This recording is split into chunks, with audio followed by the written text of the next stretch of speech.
भगवान श्री कृष्ण की जन्म कथा। भाद्रपद कृष्ण अष्टमी को श्री कृष्ण जन्माष्टमी कहते हैं, क्योंकि यह दिन भगवान श्री कृष्ण का जन्म दिवस माना जाता है। इसी तिथि की घनघोर अंधेरी आधी रात को रोहिणी नक्षत्र में मथुरा के कारागार में वसुदेव की पत्नी देवकी के गर्भ से भगवान श्री कृष्ण ने जन्म लिया था। यह तिथि उसे शुभ घड़ी की याद दिलाती है और सारे देश में बड़ी धूमधाम से मनाई जाती है। जन्माष्टमी के दिन भगवान श्री कृष्ण के जन्म संबंधी कथा भी सुनते सुनाते हैं, जो इस प्रकार है।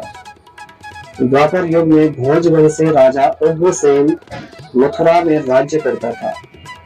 उसके आतताई पुत्र कंस ने उसे गद्दी से उतार दिया और स्वयं मथुरा का राजा बन बैठा। कंस की एक बहन देवकी थी, जिसका विवाह वसुदेव नामक यदुवंशी सरदार से हुआ था। एक समय कंस अपनी बहन देवकी को उसके ससुराल पहुंचाने जा रहा था। रास्ते में आकाशवाणी हुई, हे कंस, जिस देवकी को तू बड़े प्रेम से ले जा रहा है, उसी में तेरा काल बसता है। इसी के गर्भ से उत्पन्न 8वां बालक तेरा वध करेगा। यह सुनकर कंस वसुदेव को मारने के लिए उद्यत हुआ। तब देवकी ने उससे विनय पूर्वक कहा, मेरे गर्भ से जो संतान होगी उसे मैं तुम्हारे सामने ला दूंगी। बहनोई को मारने से क्या लाभ है। कंस ने देवकी की बात मान ली और मथुरा वापस चला आया। उसने वसुदेव और देवकी को कारागृह में डाल दिया। वसुदेव देवकी के एक एक करके 7 बच्चे हुए और 7 को जन्म लेते ही कंस ने मार डाला। अब 8वां बच्चा होने वाला था। कारागार में उन पर कड़े पहरे बैठा दिए गए। उसी समय नंद की पत्नी यशोदा को भी बच्चा होने वाला था। उन्होंने वसुदेव देवकी के दुखी जीवन पर देख 8वें बच्चे की रक्षा का उपाय रचा। जिस समय वसुदेव देवकी को पुत्र पैदा हुआ, उसी समय संयोग से यशोदा के गर्भ से एक कन्या का जन्म हुआ, जो और कुछ नहीं सिर्फ माया थी।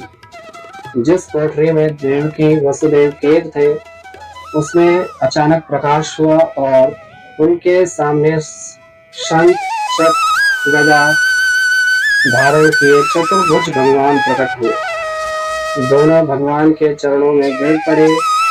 तब भगवान ने उनसे कहा, अब मैं पुनः नवजात शिशु का रूप धारण कर लेता हूँ। तुम मुझे इसी समय अपने मित्र नंद जी के घर वृंदावन में भेज आओ और उनके यहाँ जो कन्या जन्मी है उसे लाकर कंस के हवाले कर दो। इस समय वातावरण अनुकूल नहीं है, फिर भी तुम चिंता ना करो। जागते हुए पहरेदार सो जाएंगे, कारागृह के फाटक अपने आप खुल जाएंगे और उफनती अथाह यमुना तुमको पार जाने का मार्ग दे देगी। उसी समय वसुदेव नवजात शिशु रूप श्री कृष्ण को सूत में रखकर कारागृह से निकल पड़ी और अथाह यमुना को पार कर नंद जी के घर पहुंचे। वहां उन्होंने नवजात शिशु को यशोदा के साथ सुला दिया और कन्या को लेकर मथुरा आ गए। कारागृह के फाटक पूर्ववत बंद हो गए। तब कंस को सूचना मिली कि वसुदेव देवकी को बच्चा पैदा हुआ है। उसने बंदी गृह में जाकर देवकी के हाथ से नवजात कन्या को छीनकर पृथ्वी पर पटक देना चाहा, परंतु वह कन्या आकाश में उड़ गई और वहां से कहा, अरे मूर्ख, मुझे मारने से क्या होगा। तुझे मारने वाला तो वृंदावन में जा पहुंचा है। वह जल्द ही तुझे तेरे पापों का दंड देगा। यह है श्री कृष्ण भगवान की जन्म की कथा। जय श्री कृष्ण।